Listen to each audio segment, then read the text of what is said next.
All right, today we're going to be learning about vertex form of quadratics.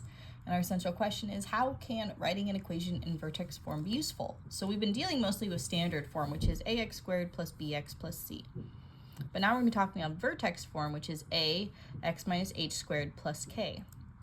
Now, why is this useful? Well, first of all, it's not mentioned here, but if you guys look at it, this should be very familiar because it's really similar to how we graphed absolute values, and it's actually the exact same way we graphed absolute values. You find the vertex, hk, and then your a value determines how much it's stretched or shrunk. So it reveals the transformations.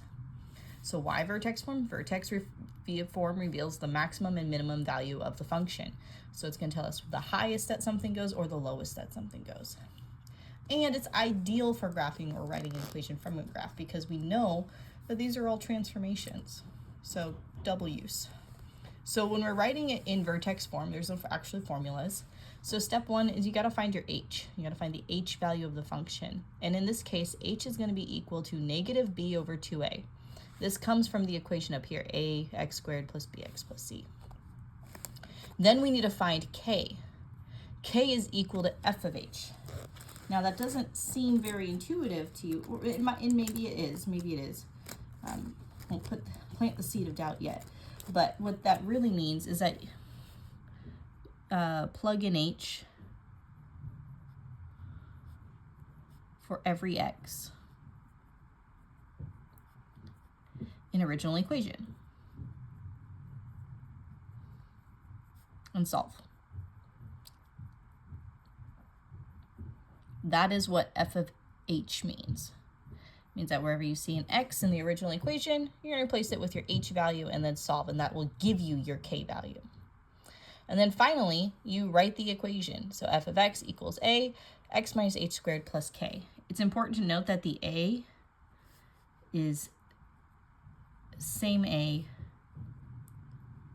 in standard form. So it hasn't changed. Okay? So what we're going to do is we're going to look at a couple of equations and we're going to write them in vertex form. So in this first equation, I have 2x squared plus 6x plus 7. My first step is to solve for h.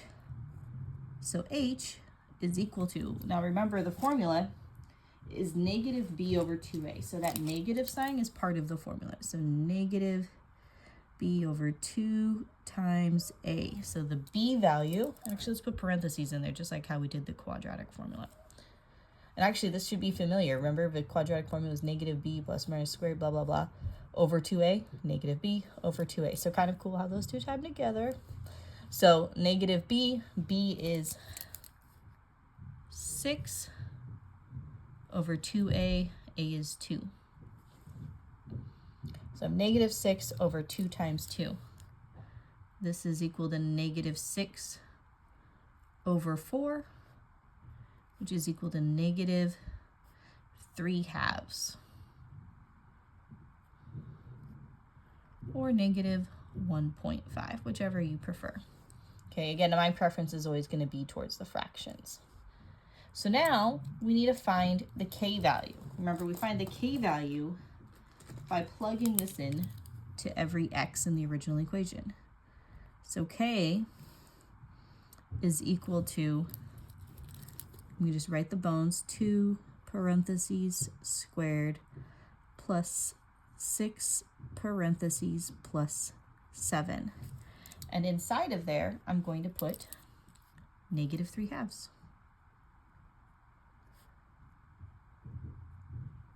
Okay.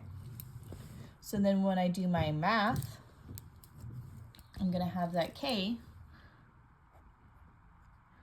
is equal to 2 times negative 9. So sorry, this will be 9 over 4, which is 18 over 4, which is 9/2.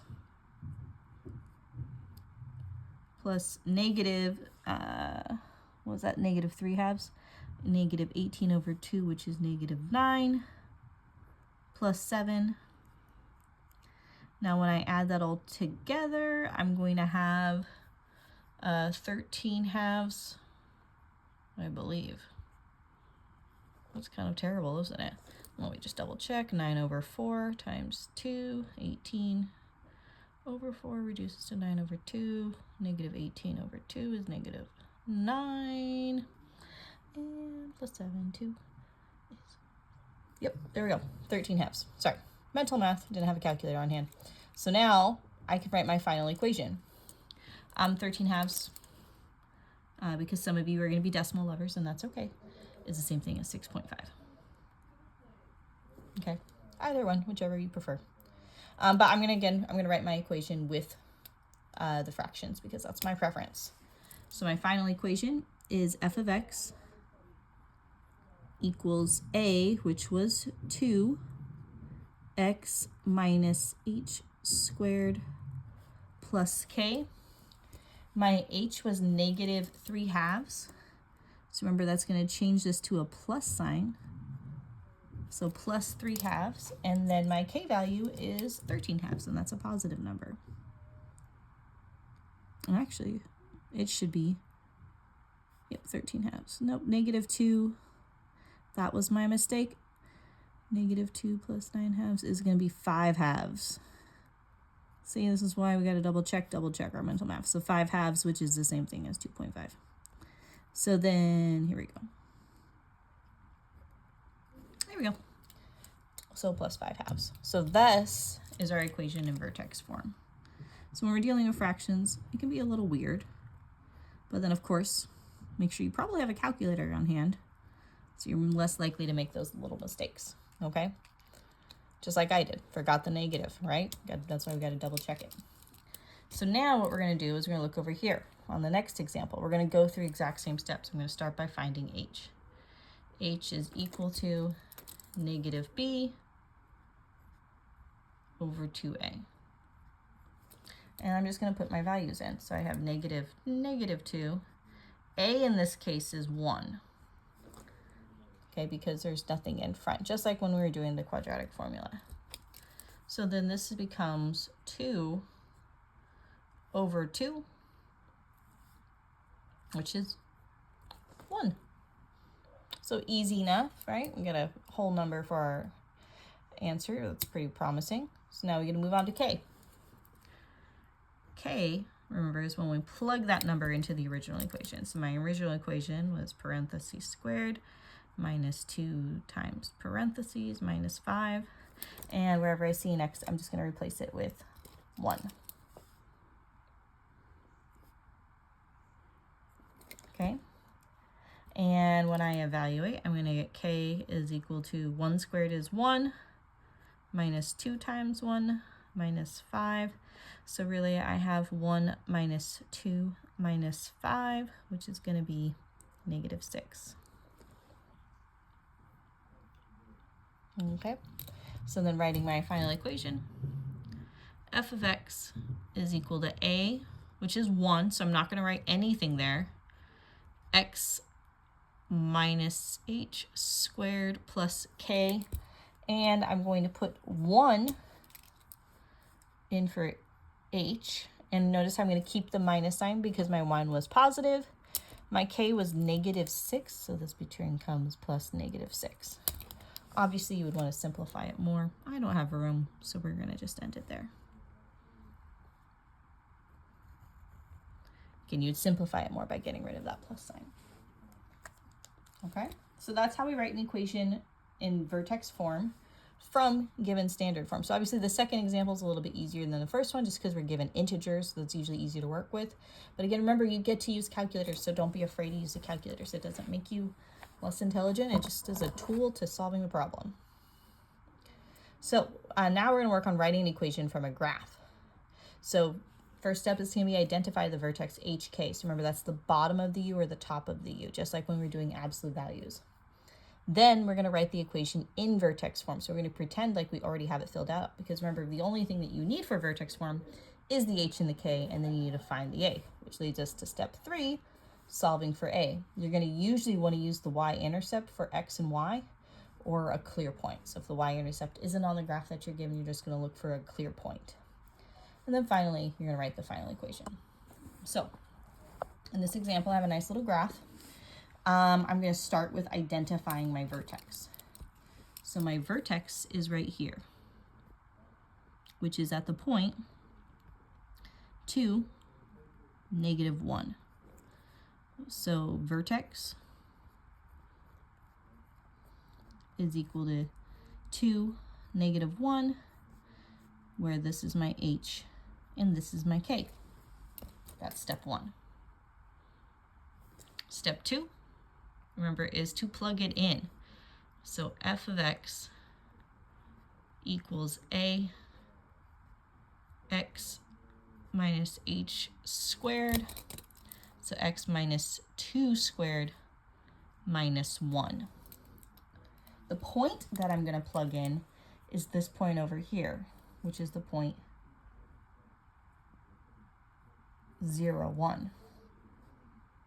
So test 0, 1. And actually, test isn't really the right word for that. We're really going to just plug it in. So here, what this means is that 0 is my x value and 1 is my f of x value. And remember, this is taken back to integrated 1, where f of x represents y. And we've been doing that a little bit this year, but haven't been doing it as explicitly as you did in integrated 1. So you just have to remember that little fun fact. So if I do that, then that means I have 1 is equal to a, x is 0 minus 2 squared minus 1. Going through the process of solving, I'm going to have 1 equals a times 4 minus 1. You have to add the 1. So now I have 2 equals 4a. Divide by 4. A is equal to 1/2. Make this look more like a 1. Okay? So then my final equation is f of x equals 1/2 x minus 2 squared minus 1. I don't like it being all over the place, but again, ran out of paper, didn't want to start a new page. This is our answer.